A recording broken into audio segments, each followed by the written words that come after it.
Hello. आज हम आंकड़ों को जिन रूप में हमारे पास आते हैं उसके बारे में बात करेंगे। दरअसल में समंकों को व्यवस्थित रूप से प्रेजेंट किया जाता है और समंकों को व्यवस्थित रूप से प्रेजेंट करने के कई आधार होते हैं। यदि विभिन्न इकाइयों से संबंधित सभी आंकड़ों को व्यक्तिगत रूप से लिखा जाए तो उसको हम समंकों की व्यक्तिगत श्रेणी कहते हैं। इसमें दिक्कत यह आती है कि एक लिमिट से ज़्यादा यदि इकाइयाँ हो तो हमें काफ़ी अधिक मेहनत करनी पड़ती है और बहुत सारी इकाइयों से संबंधित आंकड़े एक जैसे होते हैं और उन एक जैसे आंकड़ों को भी बार बार हमें लिखना पड़ता है। इसलिए सामान्यतः व्यक्तिगत श्रेणी में आंकड़ों को प्रस्तुत नहीं किया जाता और व्यक्तिगत श्रेणी के स्थान पर आंकड़ों को खंडित या सतत श्रेणी में प्रेजेंट किया जाता है। खंडित श्रेणी दरअसल में इसका नाम है और इसका अर्थ है टूटी हुई श्रेणी। ये वास्तव में बनती तो व्यक्तिगत श्रेणी के आंकड़ों से ही है। खंडित श्रेणी में हम दिए गए आंकड़ों के आधार पर संपूर्ण आंकड़ों को अलग अलग खंडों में बांट देते हैं, अलग अलग, जैसे 0 से और या 0 कितनी बार आया है, या 1 कितनी बार आया है, या 2 कितनी बार आया है, या 5 कितनी बार आया है, या 6 कितनी बार आया है। तो हम दरअसल में श्रेणी को अलग अलग मूल्य कितनी बार रिपीट हुए हैं उसके अनुसार प्रस्तुत कर देते हैं और यह इकाइयों का आवर्तियों के साथ लिखा जाना दरअसल में आवर्ती बंटन कहलाता है। दिए गए आंकड़ों को हम जो है बार बार नहीं लिखते, एक आंकड़ा जितनी बार आता है उसको उसकी फ्रीक्वेंसी के रूप में लिखा जाता है और यह खंडित श्रेणी कहलाती है। और दरअसल में व्यक्तिगत श्रेणी में जो बहुत ज़्यादा फैले हुए आंकड़े होते हैं उनको व्यवस्थित रूप से लिखने पर, खंडित श्रेणी के रूप में लिखने पर, यही जो है समंक जो है वो बहुत थोड़े से स्थान पर, थोड़े से जगह पर लिखे जा सकते हैं और समझने में और विभिन्न सांख्यिकीय क्रियाओं में भी इसका काफ़ी आसानी रहती है, सरलता रहती है। खंडित श्रेणी के बाद में हम दिए गए आंकड़ों को के आवर्ती बंटन को चाहें तो अखंडित श्रेणी या सतत श्रेणी के रूप में भी बना सकते हैं। अखंडित श्रेणी वह श्रेणी होती है जिसमें हम विभिन्न समंकों को कुछ वर्गों में बांट देते हैं। जैसे दिए गए समंकों में वो समंक जो जिनका मूल्य 0 से 10 के बीच में आता है, तो 0 से 10 के बीच में आने वाले मूल्यों को गिनकर हम 0 से 10 की आवर्ती के रूप में इसके सामने लिख देते हैं। 10 से 20 के बीच में आने वाले मूल्यों को उसकी आवर्ती के रूप में उसके सामने लिख दिया जाता है। इस प्रकार हम दिए गए आंकड़ों को विभिन्न खंडों में बांट देते हैं, जैसे 0 से 10, 10 से 20, 20 से 30, 30 से 40, 40 से 50, 50 से 60 और प्रत्येक जो खंड है उसको हम जनरली क्लास या वर्ग बोलते हैं और उस क्लास या वर्ग में आने वाली आवर्तियों की संख्या को उसके सामने लिखा जाता है, जिसको हम फ्रीक्वेंसी, आवर्ती या बारंबारता या अंग्रेजी के एफ शब्द से उसको लिखते हैं। सतत श्रेणी 2 प्रकार की होती है। इनमें से प्रथम जो है अपवर्जी श्रेणी कहलाती है और दूसरी समावेशी श्रेणी कहलाती है। अपवर्जी दरअसल में एक्सक्लूसिव सीरीज होती है और ये अंग्रेजी के शब्द एक्सक्लूड से बनी है। एक्सक्लूसिव सीरीज जो मैं जैसे जिसका उदाहरण मैंने अभी थोड़ी देर पहले आपको बोल कर बताया था, जैसे 0 से 10, 10 से 20, 20 से 30, इस तरह की आवर्तियाँ, इस तरह का वर्ग विभाजन जो है वो अपवर्जी श्रेणी कहलाता है। अपवर्जी श्रेणी की पहचान होती है कि 0 से 10 जैसे प्रथम वर्ग है तो अगला वर्ग प्रथम वर्ग की ऊपरी सीमा से स्टार्ट होगा, 10 से शुरू होगा, 10 से 20, तो उससे अगला वर्ग 20 से शुरू होगा, 20 से 30, उससे अगला वर्ग 30 से शुरू होगा, 30 से 40।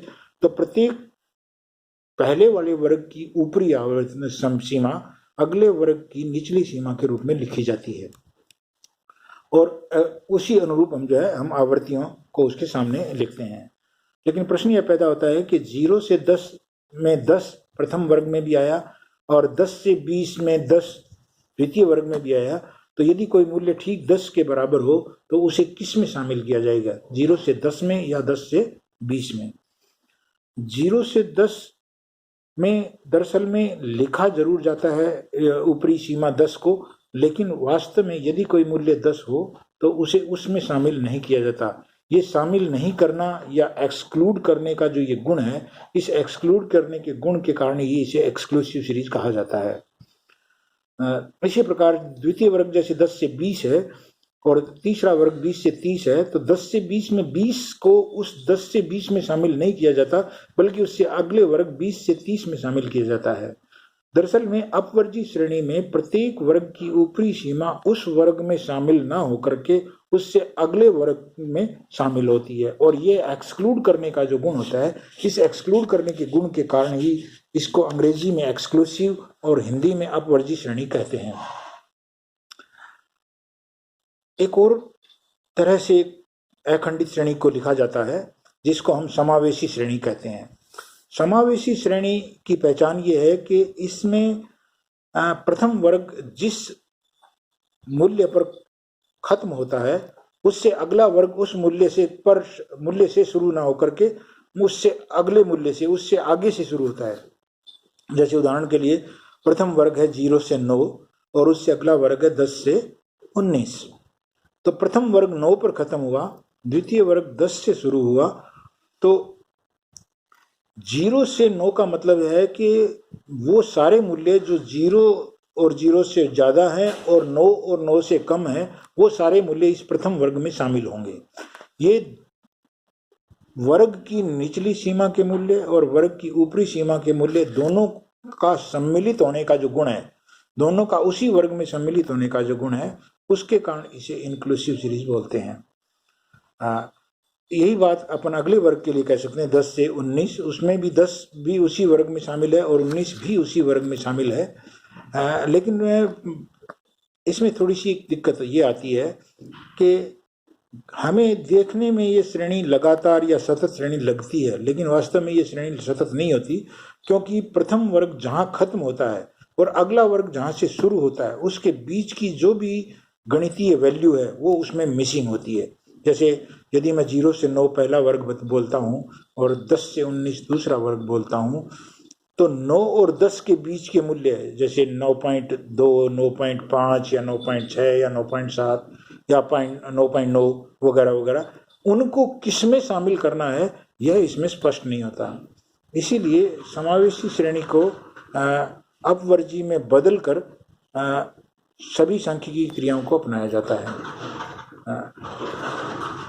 समावेशी को अपवर्जी में बदलने का एक स्टैंडर्ड तरीका है, प्रत्येक वर्ग की जो ऊपरी सीमा है और उससे अगले वर्ग की जो निचली सीमा है, दोनों के बीच जो अंतर है, हमें सबसे पहले उस अंतर को देखना पड़ता है।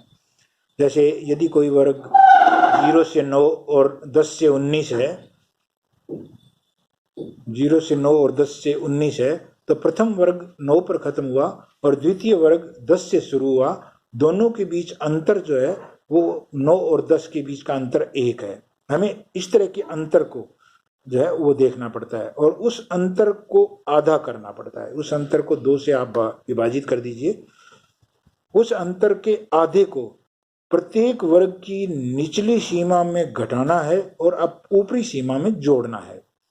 जैसे अगर हमारा प्रथम वर्ग 0 से 9 है और दूसरा वर्ग 10 से 19 है, तो 9 और 10 के बीच का गैप 1 है और उसको 2 से यदि अपन भाग दे दें तो हमें 0.5 मिलता है। उस 0.5 को प्रत्येक वर्ग की निचली सीमा में घटा देना है और ऊपरी सीमा में जोड़ देना है।